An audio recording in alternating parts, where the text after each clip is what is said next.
this video I'm gonna show you how to insert SD card and how to take it out from your Osmo Pocket camera.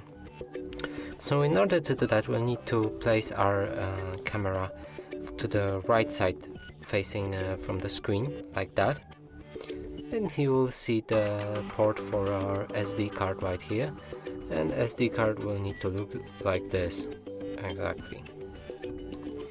Now to insert that, we need to place our SD card with the sharp edge, this thing right here, this cut out thing, to the left, like this, and just insert it. And now don't worry, just push it inside until it doesn't move.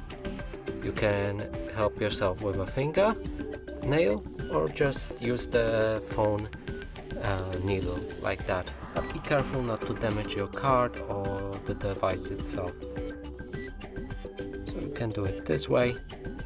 And now to take it out, just repeat the process, just push onto the card like that and it's removed.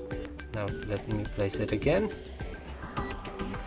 and just show you that it works. Now we have this SD right here that is enabled and we can start recording with no problem. And that's it for this video. Hope you like it. Please consider subscribing to our channel, leave a like and a comment below.